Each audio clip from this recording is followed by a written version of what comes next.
Hello and welcome to this video where I'm going to be showing you how to play Line War. I'm Stefan, one of the developers, and when you get started with Line War, if you press the Play Now button, it'll put you into a matchmaking queue, but since we're in alpha, it's probably not going to matchmake you against anyone, so a better bet would be to click on the Challenge Friend, make some Discord friends in our community, and add them as a Steam friend, and you can challenge them directly. I'm going to be showing the game in the sandbox mode. That will also be available to you. So if you go into sandbox mode, you can toggle yourself between player 1 and player 2, and you can learn how the game works. If you click the random button down here, it'll generate some new worlds, and if you find a world seed that you like, you can type that world seed in again to recall that map at any time. The world is divided into territories, and if you control territories, that will generate income for you and build an economy. All land territories can be conquered, and there are also some sea territories that can be conquered at sea by sea units, like different types of ships. There are also some resources that you should consider on the map, and here for example we've got some energy wells, and here you can build refineries. Refineries will produce energy, and energy is required to power any sea unit, any air unit, and also tank, which is the only land unit that requires energy. Over here we've got towns, and on town sites you can construct a town which will generate more capital. Here we have city sites, and first you can construct a town here, and if you build all the connected industries as well, you can upgrade the town to a city, and that will generate even more capital. And then we also have these dotted lines that are connecting different port sites. When you've constructed a town or a city and you've built the adjacent port, once both ports are constructed, merchant ships will automatically be constructed and they'll start to commute this and gather more income. But be careful, the trade routes are easily attacked by your opponent. You also have to be aware of mountains and forests. Both mountains and forests offer concealment to units and structures, so you can hide them in there, but they're also slower to move through, and infantry and foot soldiers have a fighting bonus in forests, and there's a defense bonus in the mountains, so if you have entrenched units up here, they'll be stronger. You should also consider the map layout at this point, because you're going to be picking a starting location next, and it's very important that you pick a good starting location. Don't start off in a tiny little corner. Try to find a place where there is either a lot of resources or where there's good room for expansion, like a central part of the map. Both players will have the ability to pick their favorite location. When both players are ready, you click the ready button and the match will start. When a match starts, you can pan the camera using the right mouse button and dragging left, right, up and down. The faster you drag or the further you drag, the faster the camera will move. You can also use the scroll wheel to zoom in and out. When you start a match, the first thing you're going to have to do is to pick your starting territories, because there are no predetermined starting territories or starting locations in Line War. Let's say player 1 wanted to start on this central part of the map. I select my desired starting territory, and if I toggle to player 2, they also pick one that's very nearby, then this region will become banned, and this is to balance out the asymmetrical nature of a map. You can toggle the players in the sandbox mode over here, up in the top left corner, and also be aware that you've got this little question mark, and if you click on that one, you'll have access to a lot of shortcut keys, so you can spawn different types of troops or build different type of structures and add capital, toggle players, and so forth. Eventually, the two players will pick different starting locations, and let's say player 1 decided to start down here because there's a lot of good resources. Even though we're not central of the map, there's energy wells and a lot of economy buildings, so player 1 goes there. Player 2 is making a worse decision, in my opinion, because they go up here in the north where there's less resources and you're a bit contained. So once both players have picked their starting location, you get to pick up to 5 adjacent territories. They have to be adjacent, and you can even go out into the ocean and bridge over to other continents if possible. Once your starting territories have been picked, then the match will begin. You can see the entire map, but you don't see where the other players started because the fog of war is covering most of the map. You can only see this lit up area, and that's an accumulated site based on the troops that you've got. Down here at the bottom, we have the game bar, and that's split into 3 bars. We've got F1, which is the commands, F2, which is our construction bar, and then F3 is production. We'll start with the command bar down here. If you don't do any configuration at all down here, you just click anywhere on the map. That will create a point command, and units will respond to that one. We can see the configuration that infantry and artillery will be responding to this command. And if this flag is present, it means that we have the conquer ability enabled on this command. So if they pass through territories that you do not control, then they will start to conquer those territories on their way. We already control these territories, that's why they're outlined with blue, so that's why they did not conquer anything. You can also see that only 7 units went to this command, and that's because this one is saturated now. It cannot attract any more units. If I click to create another command, another few units that are not attracted to any commands will respond to this one. You can select commands by pressing on them, and you can delete them by clicking on the delete key. If you have multiple commands scattered and you double click on one of them, it'll select all the different commands that are exactly the same configuration as the one that you double clicked on. If you press escape, it'll deselect everything and reset the command bar down here. And there's one more way to do it. You can hold the shift key, drag select to select multiple commands, even if they're in different configuration. So let's say I wanted to delete all of these, I'll press the delete key. Now we want to do, instead of the point command, I can click the left mouse button and drag a path like this. And this will create a path command. We can see that it's got this yellow color, which indicates that it's an engagement command. And these flags that are decorating the inside shows that they will conquer anything on their way. And that's reflected down here. By default, this one is created. It's the engage directive. And with the flag enabled here, they'll start to conquering. If I select this command and I click on the A button down here, you can see that the flags disappeared. They will stop to conquer this one and they'll focus on following this path instead. So any moment now, the conquer status there will disappear and they're just going to be moving along this path looking for enemies to attack instead. But in the early game, make sure that this one, which is by default with a flag icon, and you want to conquer as many territories as you can early on in the game. A nice thing with these path commands is that you can drag many of them and have the different units conquering different territories and doing things while you focus on other things. Up here at the top, we have an information bar as well. It'll show you how much energy you've got, how much energy is being produced, and how much energy is being consumed. And it's only sea units, air units, and tanks that use energy, so we don't need to focus on that just yet, so we'll come back to it. Up here, we've got capital, and that's how much economy you've got. Capital will show you how much income you generate through land, sea territories, and trade routes. And it'll also show you the upkeep cost of owning all the units and structures that you've got and how much you're spending on producing them at the moment. When you start a match, you definitely need to start constructing some buildings. So if I press F2 or go into this production bar, I can, for example, if you press Q here, you can construct a barrack. Barracks will produce new land units like these infantry or commando soldiers. This one was constructed straight away because you've got a budget to pre-construct some buildings to get a good start that you'd like. Let's say I also wanted to create a shipyard. This one cost 308 to build, and they have to be constructed here by the shoreline. So let's construct it here. You can see that this one is already constructed. It'll start to produce ships straight away. I also want to build an airport, so let's click on this one. We still have enough pre-construct capital, so this one will also be pre-constructed for us and start to produce helicopters by default. Finally, I need to build a refinery because every sea unit and all the air units now will require energy. We only have 25 energy to start with, so I need to go to the construction bar and construct a refinery. Refineries can only be constructed on these predetermined energy wells, and I control one at the sea, so I could build out here and I could build here. I'm not allowed to build over here, even though there's an energy well, and that's because I don't control this territory yet. But let's say we wanted to do it here on the land, so I'll build this one. And this one did not end up being pre-constructed since I ran out of the budget. I still have money, but the pre-construct budget is gone. So all the buildings that I construct from now on, I will need to wait for it to be constructed. They have already conquered everything out here, and we're going to start moving to different continents. So I can delete these commands and get my units back up to here. I still have some capital up here, so we could decide what else to build. And if you want to start building your economy straight away as well, since we've captured all the territories already, and I've got a budget for it, I can build these industrial sites. And the industrial sites here, they're the cheapest ones to construct. And these ones are farms, but you can also have some mines or lumber mills. And once these are constructed, the only thing they'll do is to generate you even more capital. So if I construct all three of these, once they're finished, it'll start to boost my economy even further. This one's just finished construction, and we can see that the smoke is starting to pile out here now, and we're actually producing new energy here, which is good for our units. This troop ship has actually started to conquer this one because by default, all units will respond to an engage command with conquer. So if they don't have anything to do, they'll just start to conquer if there's anything around them, or engage enemies if they come in as well. The troop ships are very poor at capturing territories though, so you'd probably want to do that with some stronger ships. A better use for the troop ships would be to start transporting these troops now over to this shoreline. And to transport, you just click and drag with your left mouse button across the ocean and onto the other side. And you can see now automatically this is configured with the receivers of infantry. We've got artillery, and we've got the troop ship icon here as well.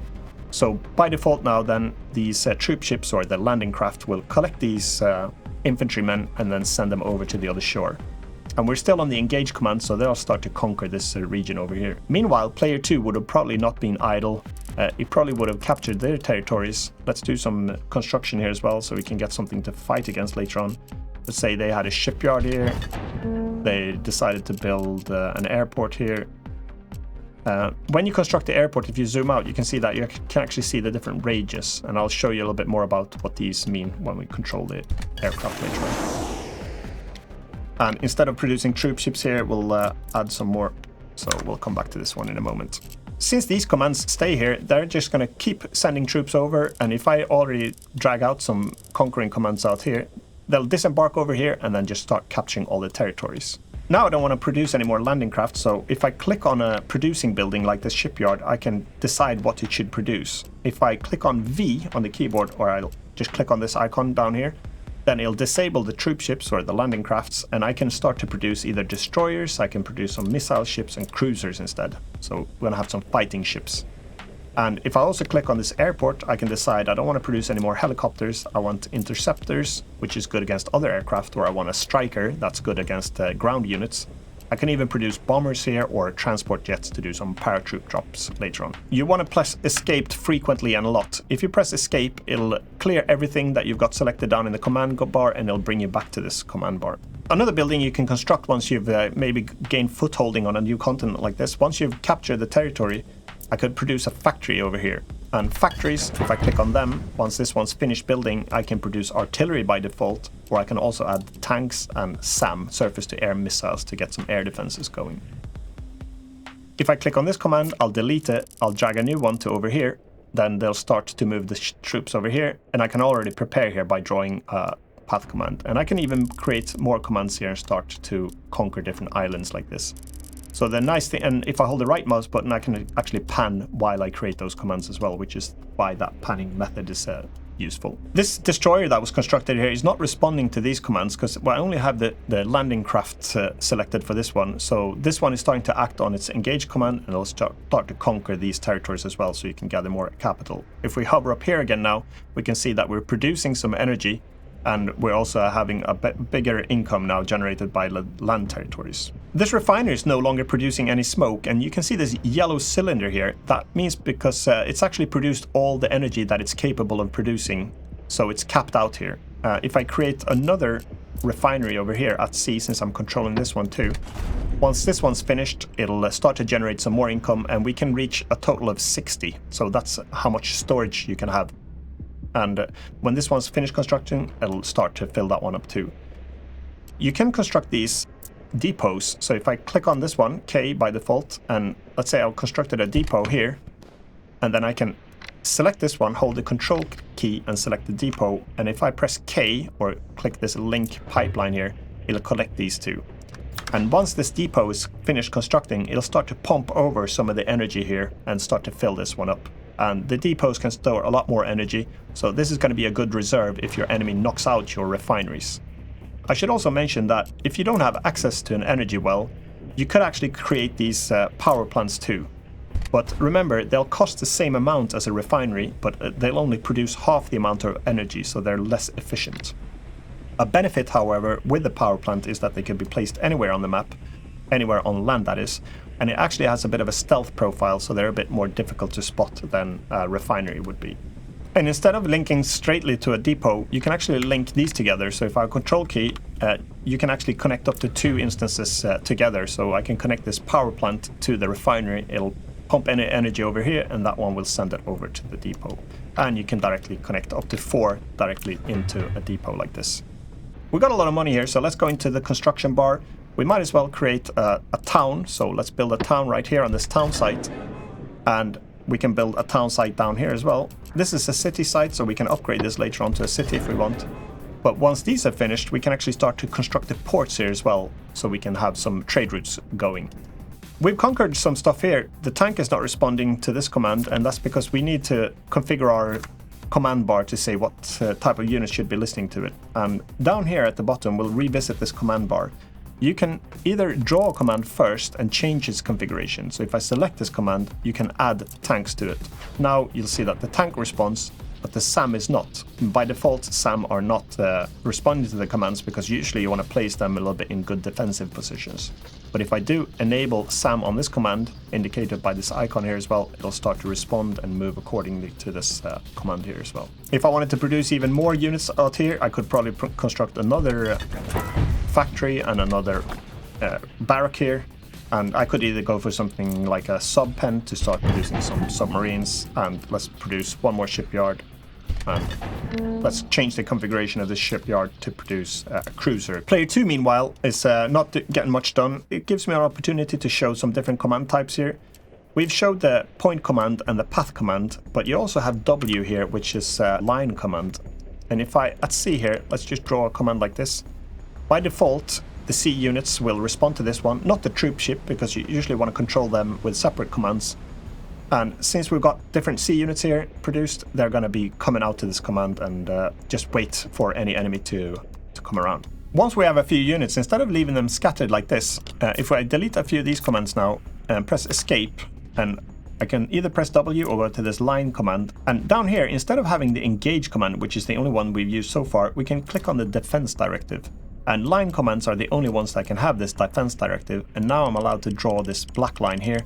And by doing so, units will actually line up on this command and dig down. They'll entrench. So once they've entrenched, they'll get a defensive bonus from the front. So anyone attacking from the front will do less damage to these units. If they're attacked in the rear, they won't get any bonus though. They also take some fatigue damage while they actually entrench. So after you've entrenched, they'll have slightly less health, but as soon as they get to rest for a while, they'll start to regenerate their health. You can see that later on, the infantry will start to stretch and do some resting maneuvers, and this artillery, once it's finished, it's actually going to start glowing a little bit to indicate that it's repairing itself. By default, it did not attract the SAM here, so I could either click SAM to enable it. That will also entrench in a good location there. And the tank is just down here. We could also entrench this one as well. So you can change the configuration to see which unit should be responding. I still have line commands selected down here. If I press escape, it'll reset my command bar. And if I draw a new command, it'll actually create a path command to over here. These units are just idling down here, so I could draw new commands for them to conquer. And here's a good opportunity as well to show that you can have multiple paths on, you can have multiple lanes on the paths here. If you click E multiple times, you can go up to 5 lanes. And that will attract more units and distribute them a little bit better. So let's go for a couple of commands here. We have pre-planned that these units here should just keep moving and keep capturing these territories. We've got some C units here as well. We might as well send them up and let's start to find the opponent here. Down here, these guys have already landed. Let's create some path commands for them. We don't need this one anymore. The only reason why this one has got a flag icon is because you can't see the outline of small islands. So just to help you see, you have a little waving flag of the color there, so you can see that it's the blue player or player 1 that's controlling this one. The towns here are finished constructing, so let's go back into the construction bar and we're going to construct a couple of ports here. So that's H, and we can construct a port there, and let's construct one here, and then we can see that it's going to be producing some merchant ships and start earning us some extra capital here. Player 2, we still haven't really touched that much. Let's send one of these helicopters just across. So if I click over here, it'll create a land command because I clicked on land. So if you want to attract the helicopters, just make sure you have the command selected and enable either the whole air group to send all air units, and we only have helicopters, so we might as well do that. And you can see that there's like a little route that flashes here, and it shows that it's actually sending all my 5 helicopters now. And since I haven't got so much distribution on my units, the fog of war is really tightly enclosed around my units. But you can see now that my helicopters, as they start moving to the fringe here now, their accumulated sight will grow our fog of war view. They're actually starting to get fired upon because they can't really see these units because they're hiding in the forest. So we can see that even if I reveal the fog of war, the forest here is actually hiding my units pretty good, or the blue player's units here. So you can see this one is moving outside the forest. So be aware that even if you see stuff in the fog of war, it doesn't mean necessarily that you see the units if they're hiding in the forest or in the mountains, or it could also be some stealthy units like submarines or commandos that are hiding there. Player 2 is actually puffing some smoke now, and it's because he hasn't built a refinery, and that's a common mistake to do. Got a lot of money because we haven't really touched this player, but As soon as units here are puffing smoke, it means that you ran out of energy, and we can see that player 2 has got no production of energy here. This player is actually not able to construct any refineries right now because it doesn't control any energy well sites. There's a solution for that. If I go to the construction bar, we can construct this instead. We'll build this power plant. Remember, they're less efficient, but sometimes it's the best thing you can do. It was pre-constructed as well because it hasn't spent any budget here, but I'm getting a bit of a warning here because I've got so little energy. So I want to delete this command now. I want to delete this one, and we have to conquer this sea territory for player 2 here so they can actually build an energy well. But it's going to struggle to get there because they'll run out of energy so fast. So don't rely on just these power plants. Definitely build yourself some refineries, connect them to depots so you don't run into this issue. We can arrange our units here. I'll start to use the hotkeys instead. I'll press escape, W for a line command, and then I'm going to press F. And we haven't spoke about this one so much yet. And any blue command like this is a move command. If you have a move command with this blue color, any units, they will not conquer anything and they won't move out of their way to attack anyone. The benefit of this is sometimes you want to move units without stopping to engage. Let's say you wanted to attack a building or something, and by doing it this way with the blue command, the move command, then they'll prioritize moving to the location and staying there. They'll still fire if they're within range, but they just won't stop to engage and go off their route to do so. I press escape again and draw some commands here, and we can get our fleets and different units to move up here. We don't need to send any more troops over here. We've got well enough. So let's press V for the troop ship, F for our move commands, and let's move our troop ships over here so we can start shipping these units instead. I'm going to be transporting some aircraft over here. Since we've got an airport, instead of constructing a new airport up here, I can construct something that's a little bit cheaper here, which is an airstrip. An airstrip is not capable to produce its own aircraft, but it can house different other ones. So if I construct it here, I'll confirm. Once this is finished constructing, I can configure so that it'll send some units over here. Player 2 has actually conquered this territory now, so let's free itself a little bit from the struggle here. Let's build, and this one's pre-constructed too, so let's build a refinery there. The airstrip is finished constructing now, and by default it won't receive any aircraft, so I need to configure this one. And to the right of any airstrip or airport, you've got this Airbase profile, and you can configure here which type of aircraft this airstrip or airport should house. And let's say I wanted to move any helicopters. Let's try to enable helicopters. We can see now that the helicopters are taking off and they'll transfer themselves onto this airstrip now. If I also wanted to move the strikers, I could enable strikers, and there's a distribution logic here that you can enable. You can see that my interceptors have stayed put here in the back. Once these have relocated here, this one is free to start producing some new ones. Let's change the configuration. So I won't produce anything else here, but let's produce some bombers, and I'll also do some transport jets here so we can do some paradrops. I'm going to change the configuration of this barrack and switch this one to commandos, and I'll start to produce commandos. If I delete these commands, press escape, I'll press 2 for commandos and click here.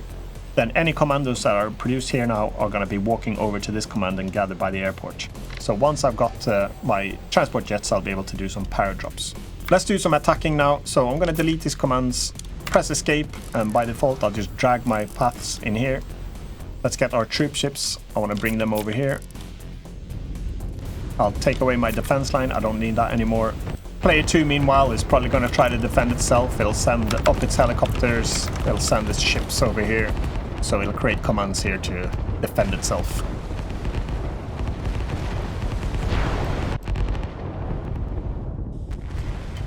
If these are moving slow, try to enable haste. And you can see now that it's indicated if you click again on F there that these are actually moving faster now, but they're burning 60% or 70% more energy while doing so.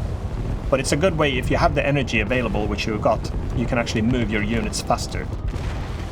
So let's create some invasion commands here as well. My troop ships are going to find these new commands now.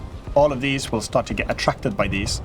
I cannot transport tanks yet, because in order to transport tanks, you need to control the destination or de-embarkation territory here. That's why they're not getting included. I've still got some air units, so I might as well send them. And you can either create dedicated air unit commands, or you can click on an existing command and just add the air units. Let's say I wanted to support this invasion landing here with some helicopters or air units. I can just enable those. My helicopters aren't taking off because they're too far away from this command to be attracted, so I have to send them individually.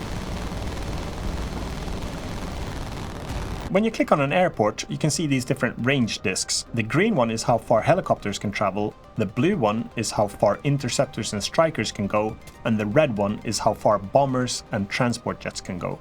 And I can see that I can't really drop my paratroopers all the way there, but let's send them over there to conquer this island instead.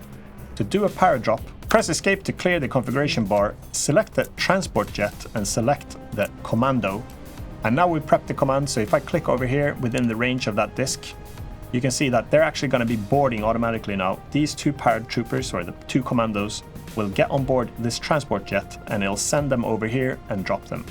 And same as I did with the path commands here, you can actually enable haste on this one. So if you get this little speedy boot, you can see some wingtip trails and the aircraft is actually moving faster. So you can use this method to either conquer other parts of land, or you could drop behind enemy lines and attack the enemy that way. Here we got the paratroopers now, commandos. They'll drop over here and they'll start to conquer this one. And I don't need that command anymore. I don't want to drop any more people there. If I wanted to target a specific building, I can click on a building, on an enemy building, and if I click on this one, it's already going to get destroyed because they're prioritizing this one because it's close. But if I click on this one, you can see that by default now, this is a target command, so any of my infantry and artillery will prioritize now to go over there and attack this one. I've got a lot of units here. These are not responding, again, because I don't have them connected to the command. If I want these to move along, I can enable them here, or either the whole category here on Z, and that'll bring them over. And now, since I'm controlling this territory, it's got the blue outline here, then I can actually enable tanks as well. I can start shipping my tanks over to this continent too.